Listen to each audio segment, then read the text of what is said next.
Remember rapping, Duke? Daha, daha. You never thought that hip hop would take it this far? Well, here we are. We're still rolling. It's the heDONiZm podcast, and this is episode 11.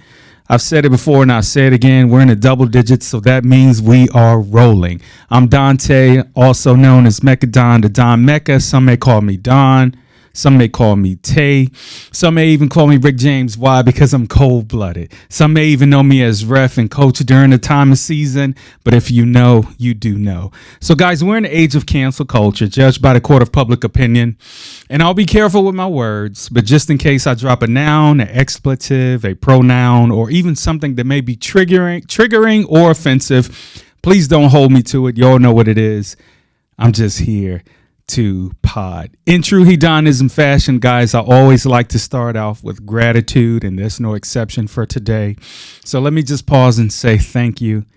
Thank you to everyone who's tuning in to the heDONiZm podcast, and I'm so grateful for you guys joining once again. Let me just take this time and opportunity also. I went to a wedding this weekend, and it was absolutely fantastic. So shout out to the mentions. I wish you guys the very best. You have a home and place with me.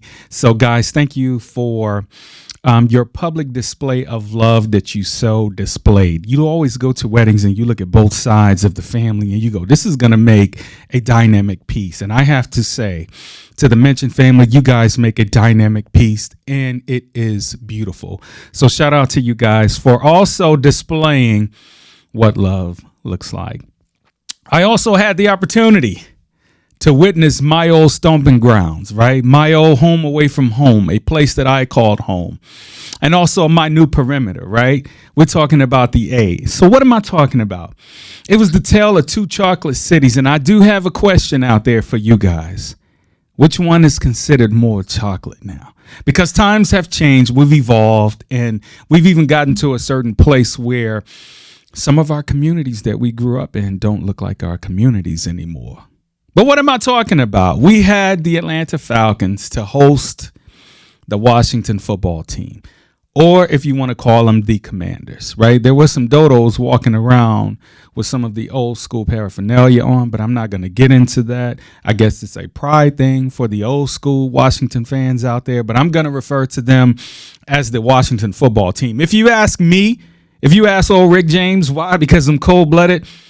I would have totally went with the Red Tails, right? The old black Tuskegee men, right? The old airmen of back in the day, the honorable Red Tails. That would have been a dope name, the Washington Red Tails. But nonetheless, Commanders just don't sit well with me. But I have to say, and it could be because I'm an aviation fan that I would have went with that. But however, the Commanders just don't sit well with me. But we had the tale of two chocolate cities in place. We had the Atlanta Falcons again hosting the Washington team, and it was a phenomenal event. Again, I've already talked about saving the cinemas and getting out and being a part of live entertainment and getting to your bag outside of the house. It's just the pleasure of human interaction. In this particular case, in a professional football setting. And if you've ever been to an Atlanta Falcons football game, it's almost like an HBCU experience, if you will.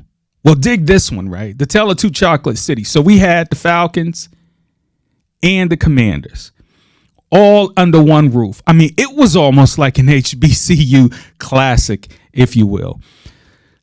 But yet again, I got to come to you guys with the news you probably can't even use, but it is what it is. We got our block knocked off once again.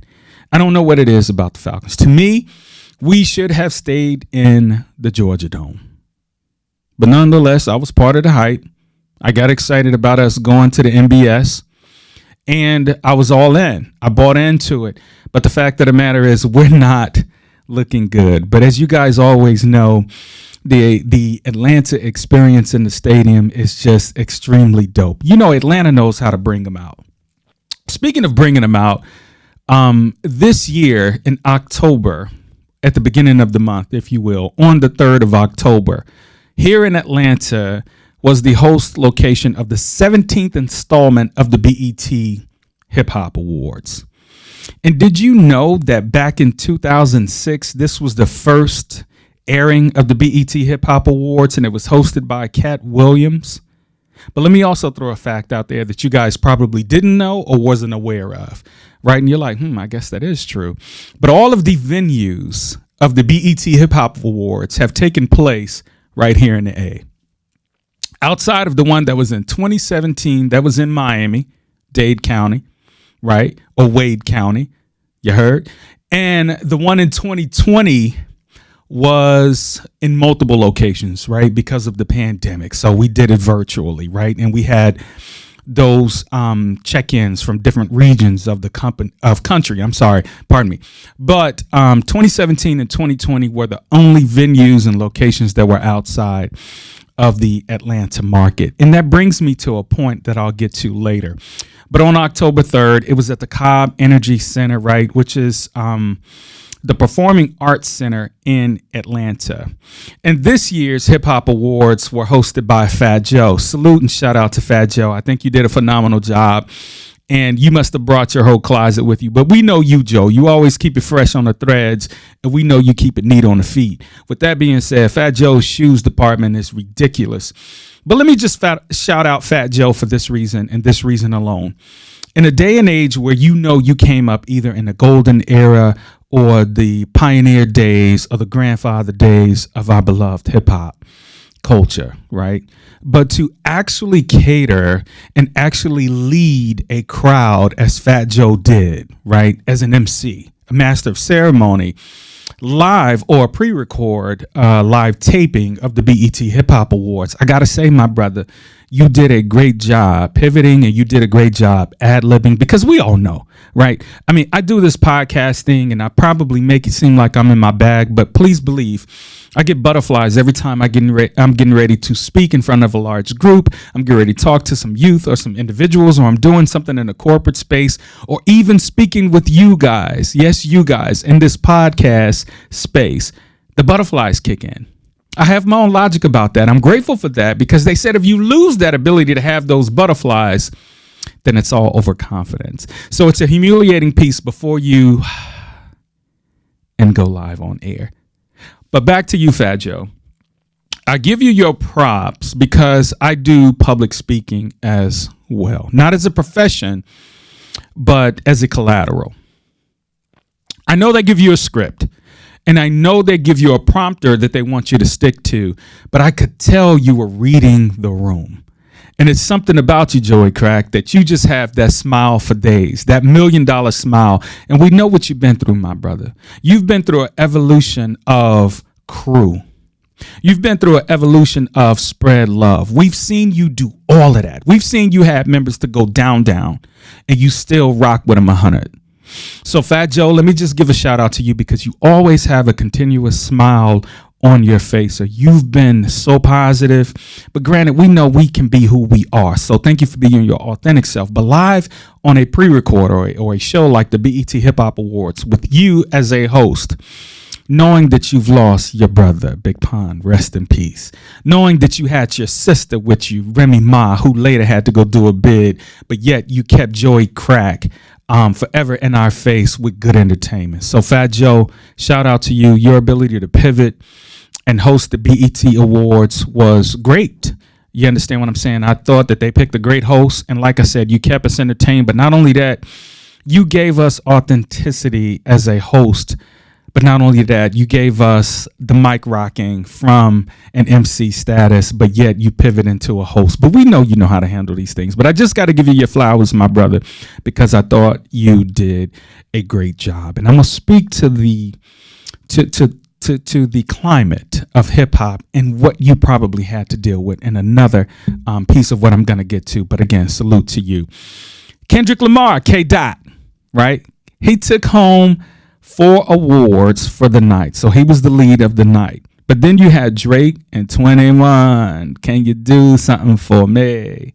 We had Drake and 21, Lil Durk and J. Cole. They tied for the second most awards of the night. And they both each received 2 awards, right? Was that expected, or was that kind of like a head scratcher or a underdog card, if you will, for our state and day of hip hop. I'm gonna tell you why.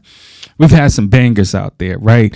Good, bad, or indifferent. We've had some guys hit it out the park. Now, if I had to call it, if Offset's album had dropped before the BET Awards, I think he would have been all up and through that stage. But here's the head scratcher for me when it comes to categories. Killer Mike. Killer Mike. I mean, the man is in his 50s, wrecking shop. And in this day and age, let me just be honest and just call a spade, right? Hey, yo, there's some ageism going on out there, right? And I see it thrown at cats like Cube, Dre, even M now, for that matter. They're putting him in the old man's category. But I see shots thrown at Jay-Z and Nas like these are old cats and they're non-relatable for this day and time. But let me just, contraire move for let me just say this to you. There was a point in time, at least for myself, that we thought that hip hop was going to have an age gap on it, or age cap, pardon me. But even to this day, there's still a demand or an ask or a calling for my services as a DJ. There was a certain point in time in my life where I was going to hang this thing up. I was wrong. As you get older, so does your crowd, so does your participation era. And yes, we've lost some kings and queens along the way. But one thing I can say is, and this is in all due respect of those who are no longer here with us, the party must go on. But you got Killer Mike. And I'm not honing in on it. I don't want to be ATL. I don't want to be dirty South bias. But I will have to say, if you listen to that record, that man went in that studio butt naked, pause, and came out with a decorated piece of metaphors, similes, double entendres about his life, things that he see from an MC perspective. He kept it mature, but also kept it gangster from an artist's perspective.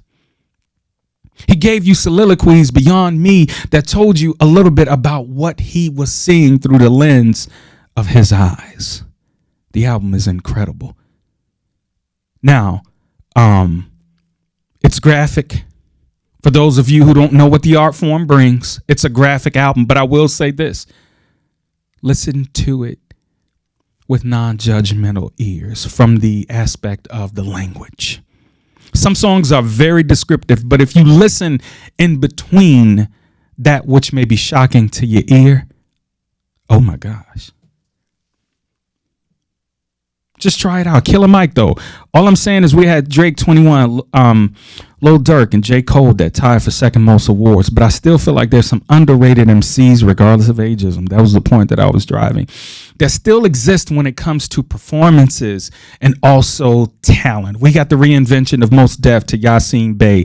We got other cats out here that are still doing the doggone thing. Shout out to 3 Stacks, who was even put in some categories. But one of those categories was all over the place. It was like Burna Boy, 3 Stacks, and Drake. And it was like, what category is this? But anyway, nonetheless, BET Hip Hop Awards, we see that you are reaching. And the theme of the night for the 2023 BET Hip Hop Awards was, guess what? I'm sure you guys guessed it, right? Hip Hop 50th, right? And let me just pause right there and just insert my own opinions. You guys know, as I get into my monologues, I can say things that are somewhat subjective and opinionated. And I think that's what I thank God for podcasts. And that kind of gives us the space and pivot to be able to speak about our opinions and our thought processes. And you guys know here at the heDONiZm podcast, I'm going to disrupt thought, right? But let me just say, for those of you who are getting tired of the theme of hip hop's 50th anniversary, let me just serve notice on that right now. This was a genre, if you will, or this was a culture creation that people thought was going to go in the recycle bin. People thought that the genre of hip hop was going to go into a featurette bucket, that it was going to become features of R&B, that it was going to become features of rock and roll, that it was going to become features later on. Shout out to Nelly and some of those Cross Bridge records, just to name one. There are plenty. Lil Nas X. But they thought it was going to be a featurette of even country music. Hip hop has stood on its own toes. It's created its own universe, if you will, and it's created some for those to follow. Now, the hip hop has the good, the bad, and the ugly. And I think that's the beauty of it, right? The only law back in the day was biting. If you was biting, you was going to get called out. Remember Rapping Duke? Daha, daha. Y'all, I'm sure y'all never thought that hip hop would take it this far, right? But, pardon me.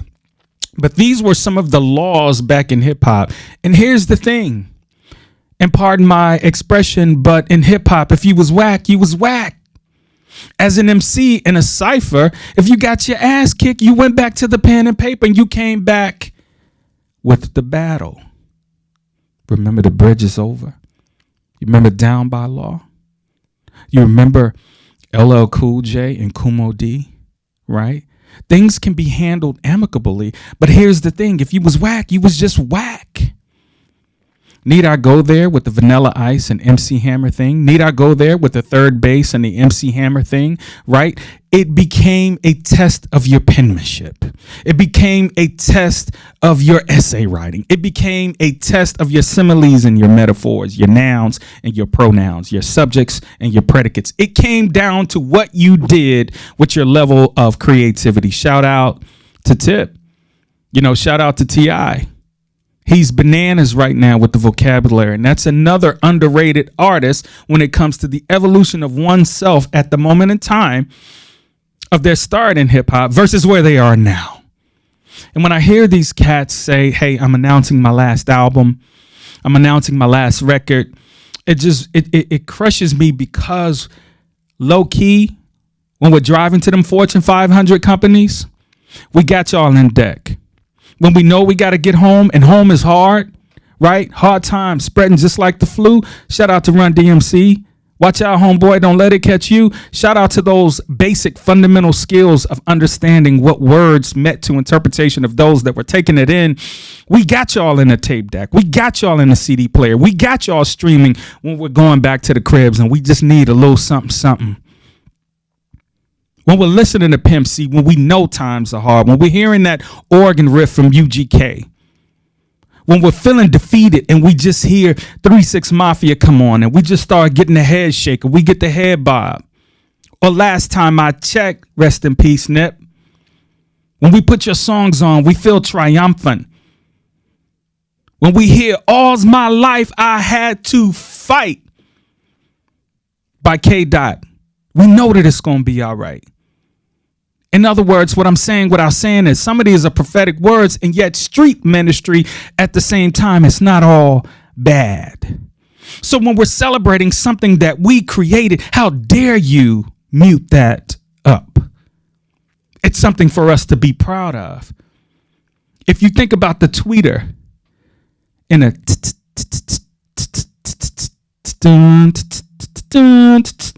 I'm talking about Trans Europe Express by Kraftwerk. When you heard that tweeter, it did something to you. But oh my gosh, what Bambaataa and them did to the song.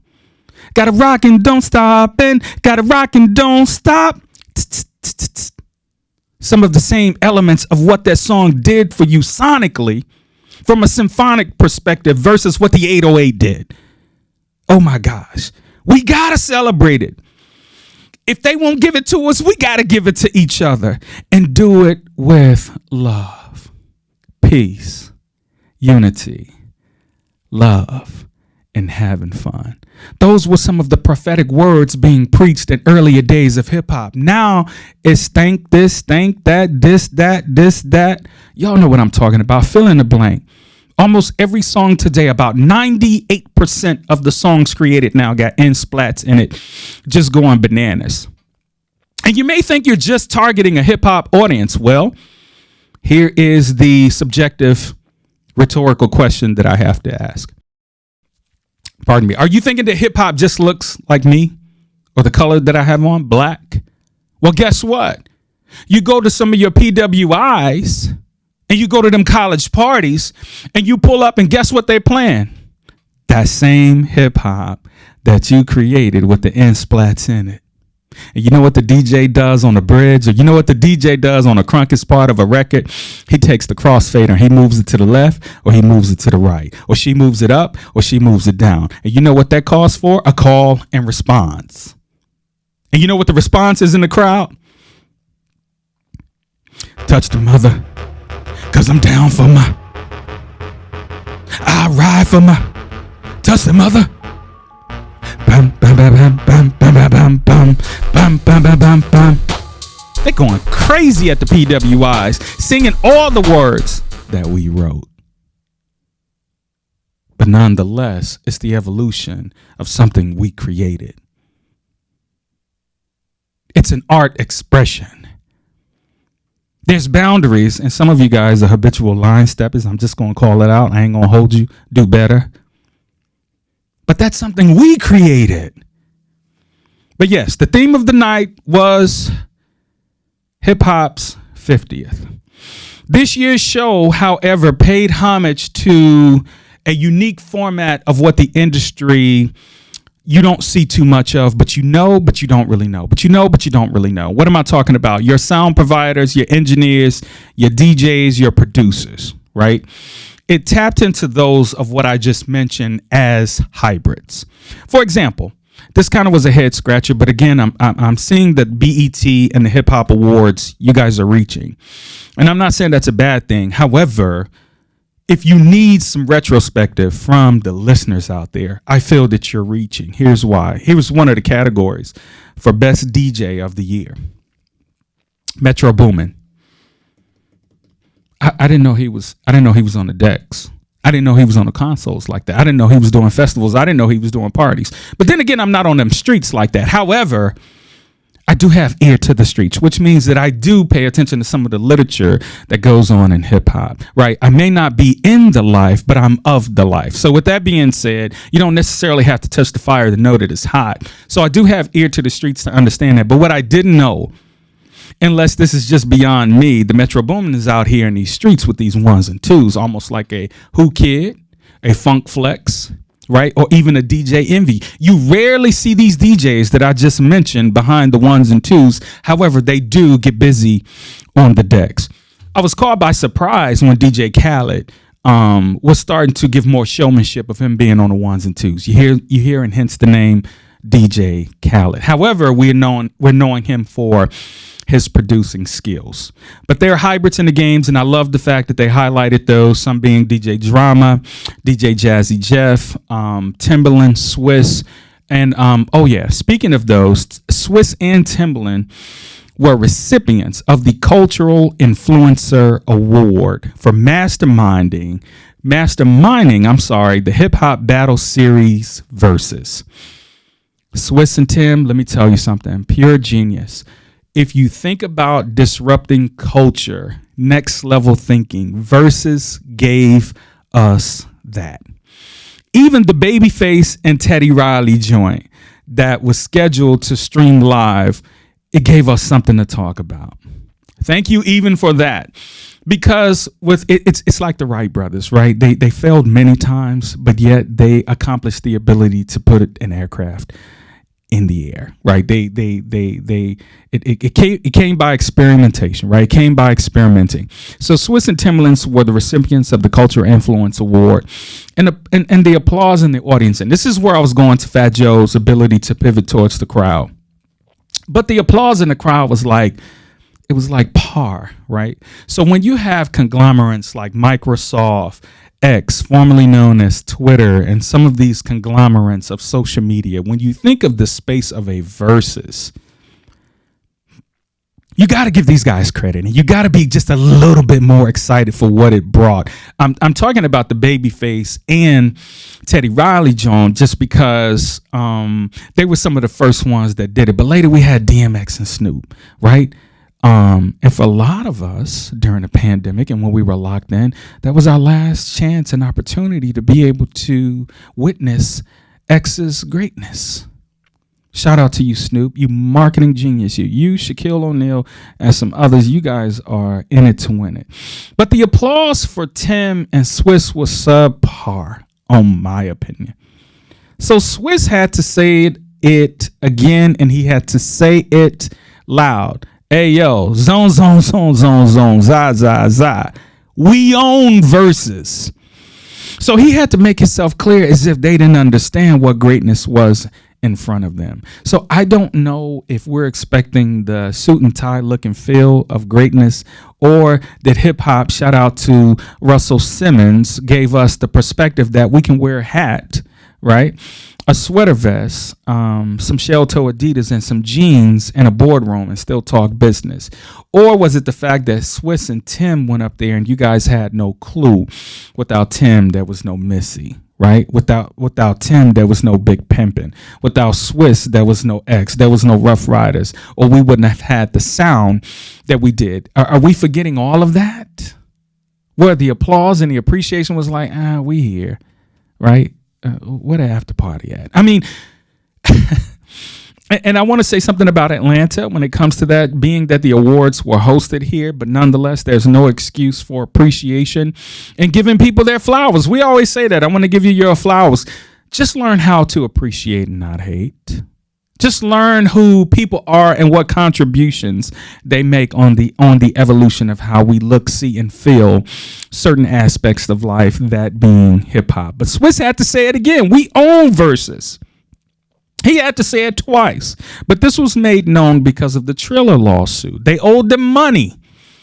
Remember, Triller was the launching pad, or Triller was the streaming pad for their Versus concept. However, Triller was, all right, y'all go ahead and do this. We're going to back pay you once these things come in, yada, yada. Triller was failing to pay Tim and Swiss their bag. As a result of bootlegging and illegal downloading, streaming stats made hip-hop and R&B one of the most consumed genres of the last 7 years and counting. But if you want to know what that dollar sign was on that lawsuit, it was 30 million. Oh boy. But as a point of reference, right, I want to call out some of the awards that has taken place as the highlight of the night for the BET Hip Hop Awards. And that is the I Am Hip Hop Award, which is the ceremony's highlight again. Some of the past I Am Hip Hop Award recipients were Grandmaster Flash, the Blastmaster KRS-One, Russell Simmons, Fat Farm, Def Jam. Y'all know Russ, right? Here he's kind of bugging out, going through some things. Thoughts and prayers, Russ. Get better, do better. Cube was a recipient. Salt and Pepper, LL Cool J, right? Rakim, MC Light, which now is the host of all things that you may see or hear on award show. Light, we love you. We just love your contributions to hip hop, even to this day. Dougie Fresh, teach me how to Dougie. Face, I'm talking about Scarface. Shout out to Texas. Snoop D-O Double, shout out to the West, y'all. Luther Campbell, Mr. Don't Stop, Get It. Lil Wayne, Weezy, what up? One of the greatest rappers alive. Let him tell it. Little Kim, Wanna Bumble with the Behind. Master P, make him say, nah. Y'all know who I'm talking about. Then if you want to ride with me, Nelly, and last year was Trina, the baddest chick in the game. Trina was the recipient of the I Am Hip Hop Award. But this year, they gave it to your boy, Marley Marl got the award as DJ, producer, MC, and music exec. But this was the head scratcher for me. I don't think the people in the crowd, those in attendance, those that were sitting up tight looking great, or the best they possibly could, and even some of the young artists had no clue. Let's just be honest. Let's call it what a TI is. They had no clue of who Marley Marl was.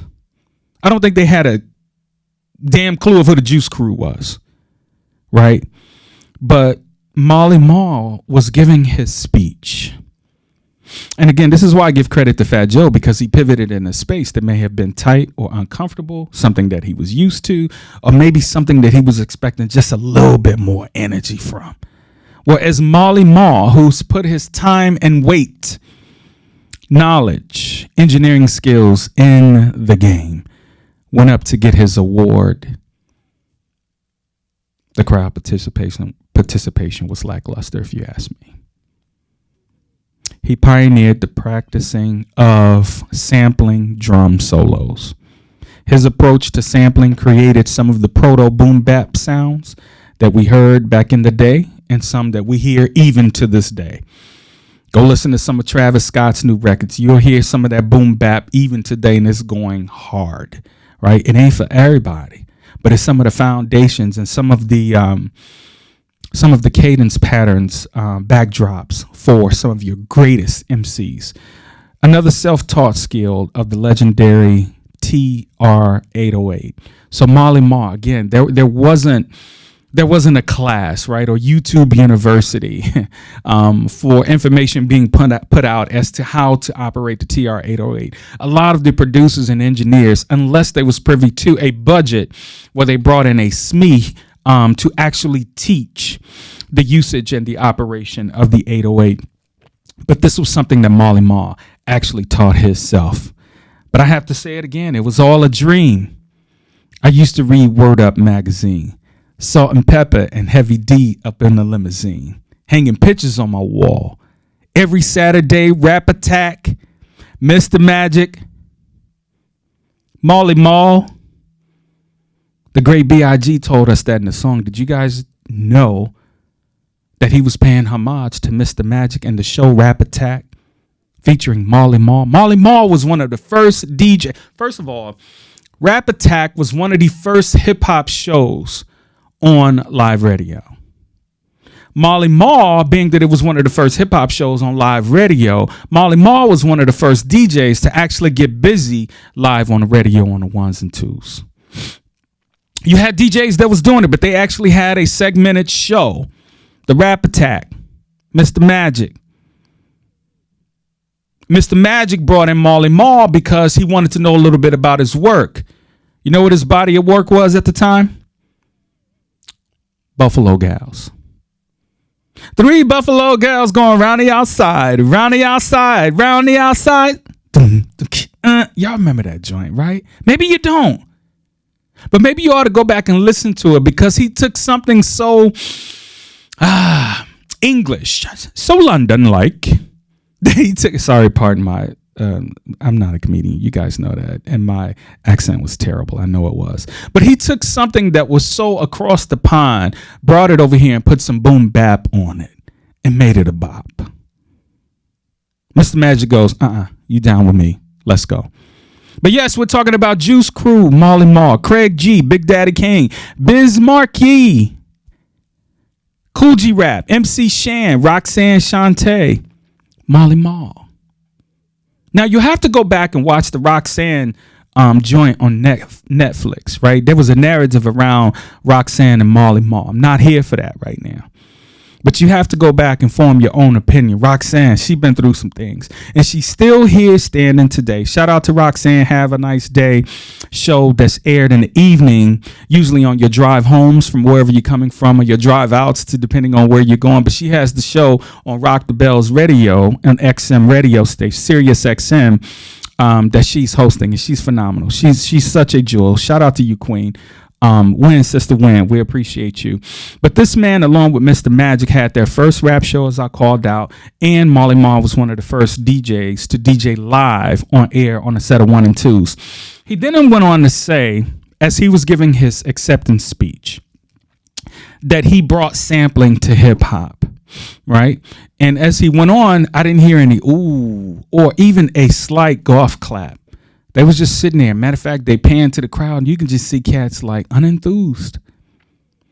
So Swiss Beats, right, who rudely came up as Marley Marl was about to take his seat, and he was like, nah, son, nah. I don't think you guys understand what he just said. He brought sampling to hip-hop. This guy brought sampling to hip-hop, right? It's always a debate about who's first, right? It's always a debate about who's first. But if you think about the platform that he had, WBLS, right? The Rap Attack show, Mr. Magic, and his ability to do certain things. It's okay to give the man his flowers in that regard.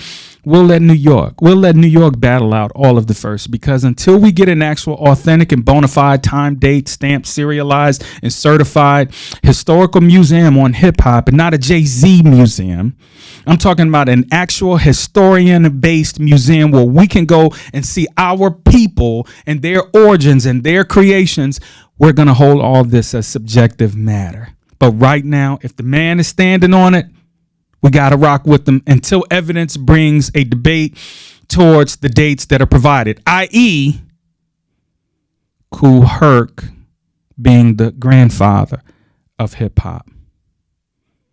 That is a debate. But if we wasn't celebrating hip hop in its 50th anniversary, we wouldn't have those debates. So we need these conversations. And some of them are tough because we've crowned certain individuals for their creations when in fact there were some other folks out there who deserved their flowers, i.e. Kool Herc's sister for throwing the gig.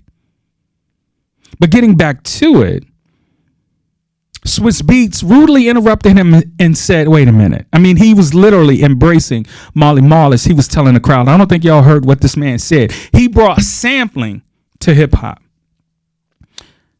James Brown being one of the most sampled artists in hip hop today. Can you imagine?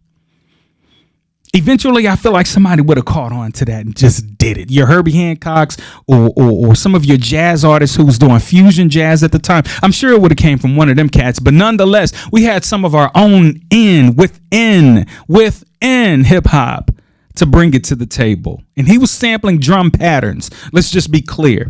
But later on said, I can do sounds. So am I saying he's the guy? If he's standing on it, we got to rock with him right now.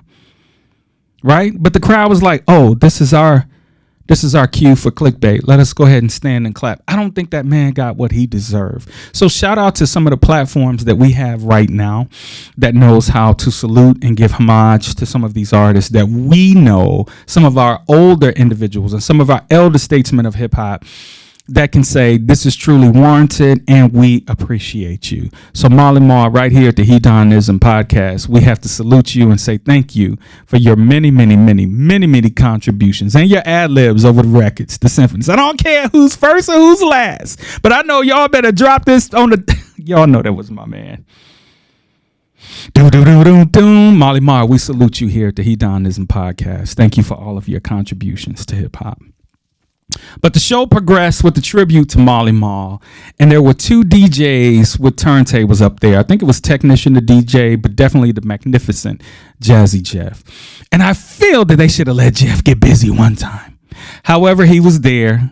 Jazzy Jeff has a great understanding of what hip hop is, and he know what he can do. I don't think he needed to posture, but we know between Kid Capri, Jazzy Jeff, that Jazzy Jeff has him in a turntablism, but Kid Capri is a showmanship DJ. So let's kill that argument. Unless you think different, comment down below. But we have Rakim Allah to perform, followed by LL Cool J. And let me just say it, Rakim smoked it as per usual. I'll say it again. Rakim smoked it as per usual. I just love to hear our rap over a live band. Because with his dialect and his monotone and his delivery on the mic, it just sounds good on a live band now. With some dope beats out there that complimented his flow.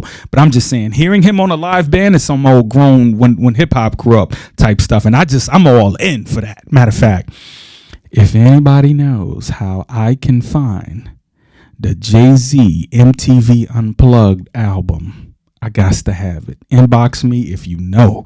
I've been looking for that joint and I can't find it nowhere. But anyway, back to the R. He smoked it as per usual. But LL Cool J, a.k.a. Mr. Rock the Bells, got up on stage. Man, this guy, I'm telling you, he doesn't age when it comes to performing. You can tell he loves his craft.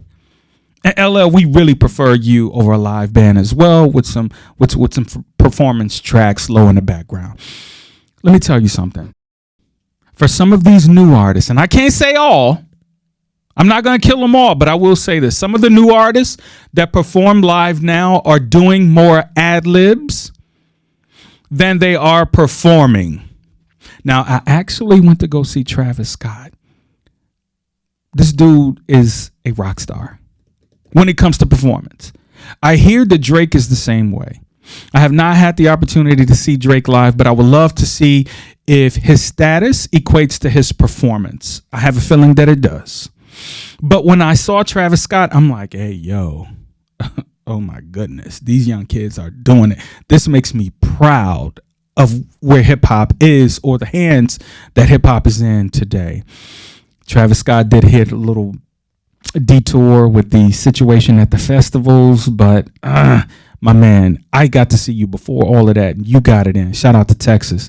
Yeah, won again. But LL Cool J, oh my gosh, the breath control, the self-choreographed stage presence, how you can walk from one side of the stage to the next and gets busy.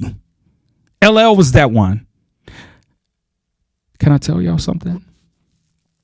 We do a disservice to hip hop by naming top fives. But let me just say real quick on the record, LL Cool J is in my top five. No, LL Cool J is in my top five. Mama Said Knock You Out, I'm Bad, Radio. No rapper can rap quite like I can. I take a muscle-bound man and put his face in the sand. Not to last mafioso, I'm an MC cop. If I say go LL, then do the WAP. Fam. But this leads me to the question. Is hip-hop taking a nosedive? Right? I told you the other day that Billboards finally broke the record after like 7 some odd years. Doja Cat came and hit number 1 on Billboard's Top 100. Then Drake, Slime You Out, took over Doja Cat's spot and hit number 1. Now we know Drake for breaking the Beatles records or Michael Jackson's records. One of the two. He's chasing one, but it's broke one. I can't remember which one of the two, so pardon me for not having that for you guys. But go do the research on it. But nonetheless, there was some rhetoric out there about Drake's new record. It hasn't been getting the best reviews, or it's kind of like a 50-50. We like it, we hate it. We love it, we can't stand it. Right? So it's a 50-50. So it's a subjective album, right? Lil Yachty, I'll say it again. Lil Yachty is part of the production team. I don't understand that unless I'm misunderstanding something, right? I have not had a chance to listen to Drake's record all the way through, but I couldn't get through the whole thing because I was not loving it. And it becomes at some point where you got to start skipping records. That ain't a record. That ain't a you love it record, right? And I hear that Drake and Joe Budden are going through some little tit for tats, right, on social media. Y'all bigger than that. Y'all are bigger than that. Y'all are much bigger than that. But I'm not gonna dive into that right now. I want to talk about the fact that Drake Slime You Out hit top number 1 on the Billboard charts, but after people started listening to the record, it went from number 1 to damn near number 17. So guess who's back at number 1? Doja Cat. And I told you, I feel that she took a play out of Lil Yachty's playbook.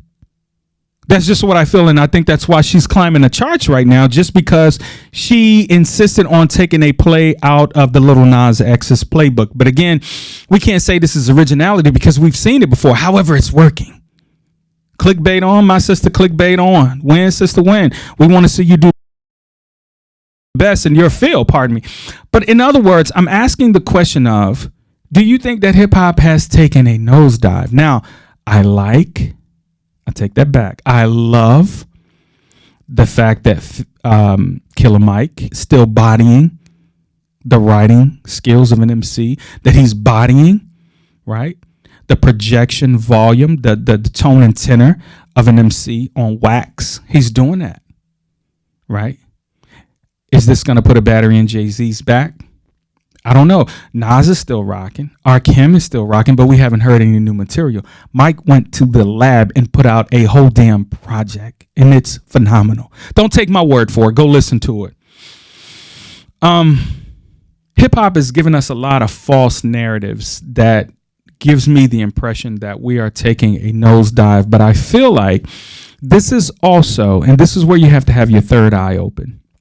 I feel like this is where Billboard or the machines behind some of the music that we make are trying to put hip hop in a narrative, or trying to put hip hop in a place that is not as successful as we would like it. But these are reports of hip hop taking a decline, I feel, by some of the machines. I hear that the narrative is being pushed for Afro beats to make the come up, and also country music to come back and get on its path. Because right now, country music is on hip hop's ass when it comes to top sales. But a lot of DJs are saying that, like I said, I may not be out in the streets, but I do have a connection to know and understand what's going on. Hence, I gave back in my previous pods about how my family and certain members that are near and dear to me are still DJs in this game. And they're telling me that some of these number one songs are not getting number one reactions out in certain avenues and genres. But do you realize that even today, some of the DJs default to some records that are well over a decade old? Example, Rich Homie's Quan, Flex is probably a go-to record to get people up and off out of their seats, right? It just depends on where you are. But does this give indications that hip hop is taking a nosedive, right? I think that the BET Hip Hop Awards show should consider a pivot of maybe even a location transfer. I would even suggest taking it back to the DMV, right? If you think about it, that was the original birthplace of BET. ATL is a melting pot. It's hard to get a fan base in anything here, whether it be the Hawks, right? Whether it be the Falcons, okay? The Braves don't really have that because they've had a loyal fan base since the days of way back when. But there's representation in hip hop here. And let me just say this before I get off of the BET Awards thing. JD and the So Def performance was phenomenal. It was incredible. But you know what it is? It's the A. Those were just party records. They wasn't really competitive records to the hip hop genre. It wasn't really a call out or for So Def to be able to take the number one spot and be ruler of all rulers of hip hop music. But So Def just gave us that party records, and you can't compete with that. It just is what it is. But the performance by the So Def artists was incredible.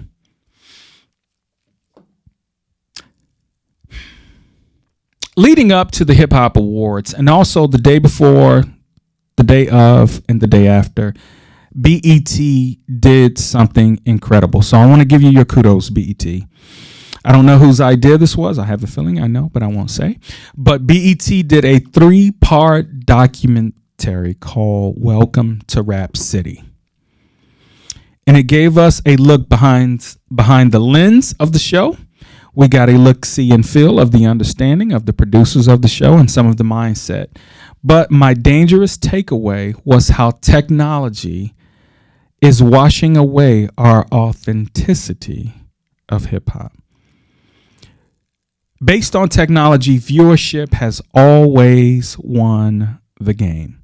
You know, I talked about this in a previous pod, and I had no clue that they were doing a 3-part doc series on Rap City.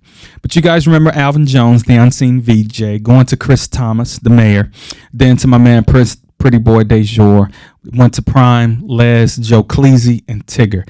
The show museum level host was your man Big Tigger. The show took an uptick when it came to Big Tigger's input. Cleese had it, Les had it, but it got an uptick when Tigger came in. Now, for those who don't know, the basement was more authentic when MCs knew they had to come and test the booth. The booth exposed people at times, right? Joe Claire was one to freestyle. Big Tigger was one to freestyle. Both are nice. Tigger was just that dude when it came to off the top of the dome freestyle. Some of the intel that was talked about in the doc was how BET started to take a decline on shows like Rap City when the technology evolved and it became a competitor within its own rights. Well, for those who don't know, BET headquarters was in the Chocolate City DC, right? And then all of a sudden, the BET headquarters moved then up north to New York, right?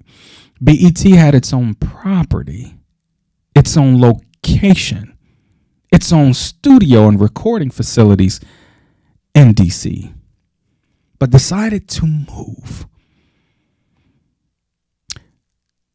Rap City transitioned from Rap City to Rap City, the basement. And that's where Tigger came in. But as you know, with any competitor, it can be a beast when it comes to bringing down a Fortune 500 company.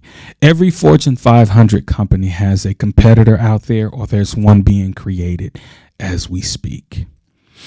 In the org chart of BET, it was competing against itself. For those that don't understand what I'm saying, if you've ever played fantasy football and you have a quarterback that's hot sauce and you're playing him in this current week, and then you have a defense that you need to play also in the fantasy for this week, and that said quarterback is playing against this defense that you have on your roster, your points almost seesaw and teeter-totter between each other because they're getting points for annihilating this quarterback who's trying to score on them, but yet they're trying to shut him down, and you almost level out and don't get in the positive when it comes to fantasy. That's the best way I can put it when it came to the demise of Rap City and its nearly 20-year run. What am I talking about? Rap City was starting to compete with one of its more new, fresh, and hot takes on its competitor. And I'm talking about 106 & Park, right? 106 & Park became the hot sauce when it came to live show and programming from a music perspective. These are some of the competitors that 106 & Park took down. MTV's TRL. You guys remember Carson Daly and Ananda Lewis? Took them down. You guys remember Sway Calloway? What up, Sway? Sway's on Sirius XM on Shade 45 right now, right? But it took down TRL. It took down CMT's Country Music Television Top 12 Countdown. Took them down.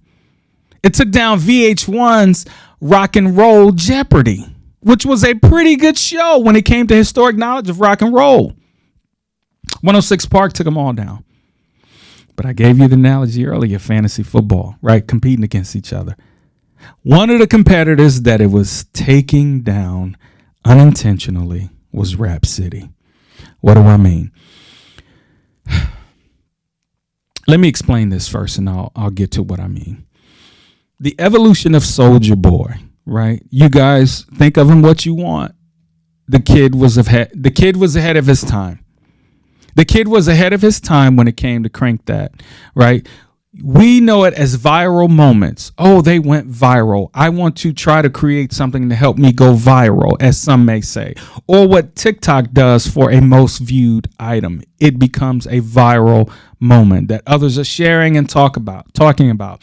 Well, Soulja Boy, his camp, and the Crank That video was one to initiate some of those viral moments.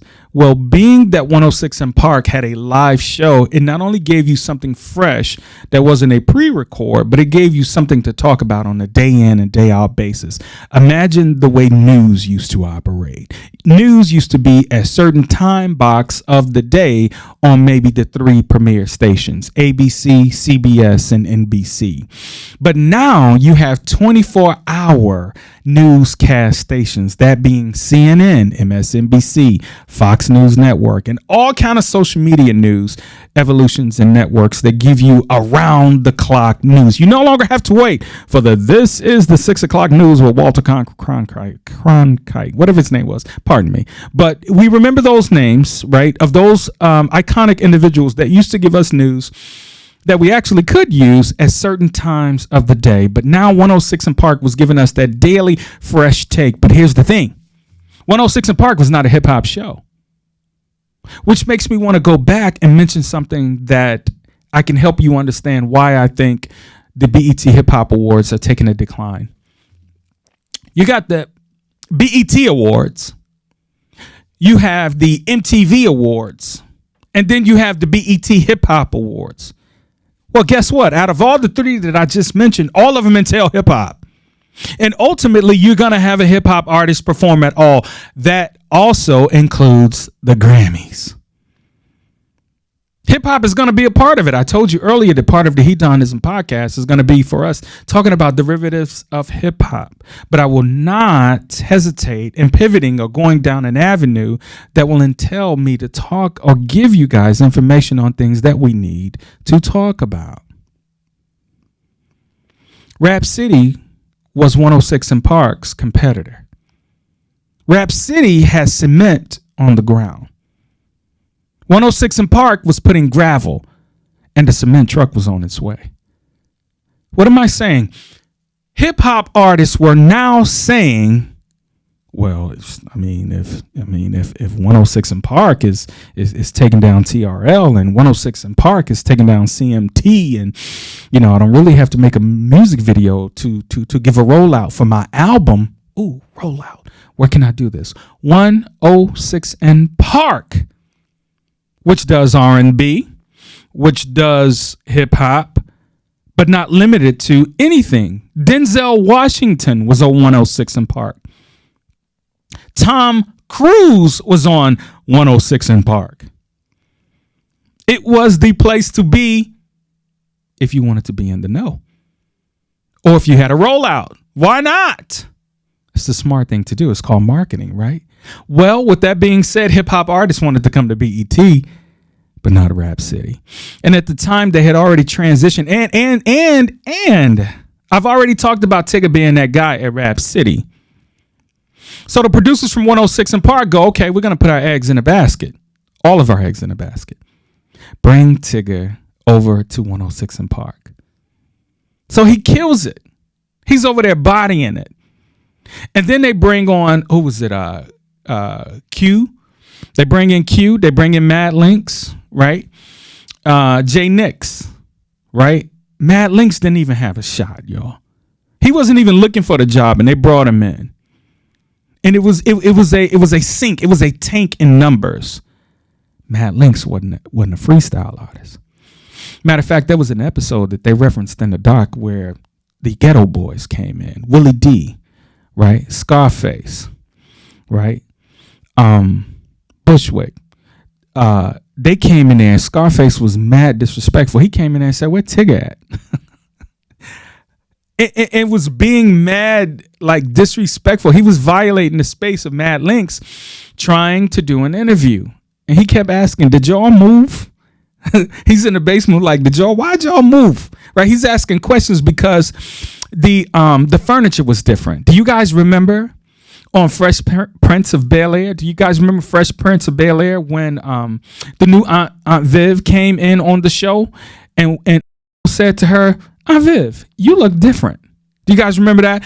Scarface pretty much came and brought that kind of appeal and disrespect to the 106 & Park. They had, a leather couch. It was kind of clean. It had a sex appeal, but it was something raw and authentic about the basement that just had us tuning in. I remember Raekwon and Ghost was sitting in the booth, and Raekwon, the chef, was sitting on top of the toilet, freestyling his ass off. You had stuff like that in the last booth. It was homemade. It looked authentic.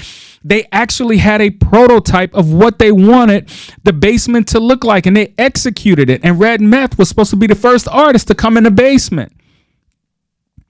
But yet, as time went on, and you could see the hurt in Big Tig's eyes that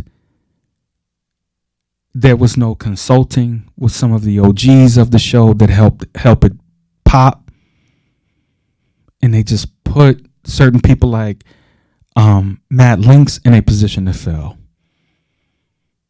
How many of you have ever been put in a situation where there wasn't a lot of knowledge transfer, there wasn't a lot of plan to help the project or the company succeed without a solid plan? How many of you have ever been in that situation, including myself? I got to put my hand up. It's not a great feeling. So you see some of the pains and some of the traumas and some of the, I would hate to say PTSD, but based on the look of some of the individuals, there's a need and a cry for even Rap City today. And when I saw that camera in Tigger's face, Tigger, by the way, has the morning show spot on V103 here in the ATL. Doing great. Tigger's also the official DJ of the Atlanta Falcons. Tigger is also the official courtside announcer for the Atlanta Hawks. So this guy has a gift. Him and MC Lyte are great in front of the microphone and in front of the camera. When it comes to live aspects of where a master of ceremony is needed. So, BET was competing against themselves, but you can see the hurt. You can see the hurt and the pain of Tigger, Matt Lynx, Jay Nix, all of these guys. They were put in Q. These guys were put in a position, now I won't say to fail, but there was no plan to make the thing more robust than what it was. And that is the sad part. And with that being said, they did put Rap City to rest. I don't think I'm doing it justice. Please watch the doc if you were a fan of Rap City. The other week, I had no idea the doc was coming out, but yet I was talking about Yo MTV Raps or Rap City, which was your favorite. But to see something under the tutelage of Black entertainment television that gave us hip hop, just gave us so much authenticity, right? And I think once you start to lose those organic growths of a product, you start to lose some of the principles of what the company or product stands for. But I will say this, looking at Rap City did bless us with nearly 2 decades of entertainment, and we are so appreciative of that. But I will make an appeal to Big Tig. Create your own space and we'll support it. That's all I'm gonna say.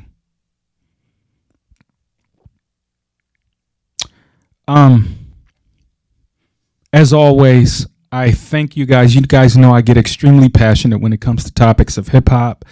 But let alone when I start to see the evolution of hip hop or some of the things that I get excited about, I'm happy to come to you guys with the heDONiZm podcast and express my extreme appreciation for where hip hop has taken us, where it's going. I'm a little nervous about the torch that is lit today, but nonetheless, some of the elder statesmen of hip hop, we have to do a better job of knowledge transferring to some of our youth so they'll know the history. Sit down and have coffee or a drink, or for those that partake, do something positive that can entail the theology between some of our elder and some of our youth when it comes to knowledge transfer of this thing we love called hip hop. Speaking of that, guys, we're in the age of cancel culture, judged by the court of public opinion. And you guys know, as always, I'll be as careful as possible with my words. But just in case today I dropped a noun, an adjective, an expletive, or even something that was a little out of pocket, or if I misspoke on something, hey, this is all subjective and opinionated. It's the heDONiZm podcast. But you guys know what it is. I'm just here to pod. Until we meet again, guys, take care.